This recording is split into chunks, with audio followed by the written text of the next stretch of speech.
Good afternoon, I'm Sean Yao, and this is One News Now. One law expert says that the Philippines has no grounds to arrest any international criminal court prosecutor who enters the country. In an interview with Frontline tonight, Center for International Law Philippines Executive Director Gilbert Andres said that ICC representatives investigating the war on drugs cannot be arrested because they're not committing any crime. Instead, Andres said they can only be deported, but this will have implications on the international image of the country. The lawyer was reacting to the remarks of Chief Presidential Counsel Juan Ponce Enrile that if he had his way, he would move for the arrest of ICC probers who will enter the Philippines. Sasabihin na lang talaga nila, acts of sovereignty namin, ayaw namin kayo sa loob ng Pilipinas, i-deport na namin kayo. Pero yun nga, kung yun ang rason talaga ng Philippine government, ibig sabihin, nag-violate na po sila ng isang treaty obligation under the ICC Rome Statute at magiging katawa po tayo sa international community na hindi po natin nirespeto ang ating mga obligasyon. And the kin of drug war victim Kian De Los Santos welcomes the reopening of the ICC probe. The victim's family believes this would also be an opportunity to look into other drug war killings similar to that of Kian's. The Department of Justice and the National Police, however, are insisting that the ICC must respect the sovereignty and the justice system of the Philippines. Pakisuyo, tingnan nila. Yung hindi lang kaso ni Kian. Para kasi masabi natin na talagang gumagana yung hustisya, balikan yung ibang mga kaso at tingnan. Dahil sa loob ng 5 taon, may sinasabi pa rin ng mga bangkay ng mga biktima. President Bongbong Marcos vows to continue providing cash assistance to the poor through the Social Welfare Department. Gio Robles with the details. President Bongbong Marcos assures that several social programs will not end during his term. At the celebration of the Social Welfare Department's 72nd anniversary, the chief executive said that the Pantawid Pamilyang Pilipino program, or 4Ps, social pensions, and unconditional cash transfer will go on. Continue calibrating the Pantawid Pamilyang Pilipino program and strengthening the government's social protection initiatives, especially since one of the measures we undertake to address poverty is through the grants that we provide for the health needs of every household and education of our children. In response, DSWD Officer in Charge Eduardo Punay said that the agency released over 9 billion pesos of cash assistance or ayuda last year. Meanwhile, over 700,000 recipients are set to graduate from the 4Ps to make way for new beneficiaries. Last year po, mga more than 100,000 lang yung napag-graduate natin out of the 4.4 million na beneficiaries. At ito yung talagang ating pinagtatrabahuhan para ma-update yung listahan at maka-accommodate tayo ng mas maraming nasa waitlist natin. Over 4 million senior citizens also benefited from the monthly social program. President Marcos lauded DSWD's contributions to providing assistance to Filipinos amid the pandemic and in natural disasters. I enjoin the DSWD once again and all government agencies to ensure that your services reach those in need wherever they may be. People should not need to travel to urban areas to access government services. So far, President Marcos has yet to appoint a permanent DSWD secretary. For News 5, Gio Robles, we are One News. Time to take a quick break. One News Now will be back with more stories right after that. Stay with us.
You're still watching One News Now. I'm Sean Yao.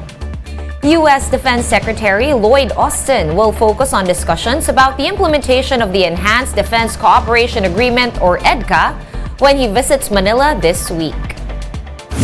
Austin will talk about speeding up and modernizing the agreement as one way to address new threats in maritime issues.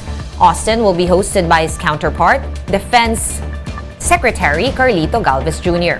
He will also be meeting with President Bongbong Marcos, Armed Forces Chief Andres Centino, and Foreign Affairs Secretary Enrique Manalo. Meantime, the Philippine National Police has denied allegations that some cops are, quote, selling rescued Chinese workers to POGO operators. Recall that former POGO operator Ruth Pomposelli claimed that around 20 Chinese workers were rounded up in a police raid in Las Piñas back in 2021. The workers were then supposedly sold off to other POGO firms at $500,000 pesos each. PNP Chief Rodolfo Azurin Jr. clarified that the Chinese workers were just transferred to an interagency task force. They were transferred to the custody ng DSWD, and then ang konsepto kasi niyan ay during the rescue, mga 72 plus yung nando doon, but yung nagpapa-rescue lang, yun lang ang kinuha ng yun lang ang kinuha ng PNP. Others opted na they will remain in that company. And the Movie and Television Review and Classification Board, or MTRCB, has summoned the producers of Mangkanor due to unauthorized public exhibition of the film. Notices to appear were sent to ANQ Entertainment and Prime Stream Incorporated and Uniprom Incorporated, the company which handles Gateway Cinemas. The MTRCB says that the companies allowed the showing of Mangkanor in a mall cinema without the required MTRCB permit to exhibit. Signal TV's 1PH was also summoned for showing video excerpts or clips depicting nudity from the trailer of the film in the show Wag Po. Let's now take a quick look at the other stories that we're watching today. At least 16 people were injured after a gas explosion in a laundry shop near the De La Salle University in Manila. This resulted in a brief fire which was put out at around 7:30 last night. Authorities are now investigating if the shop is compliant with necessary permits.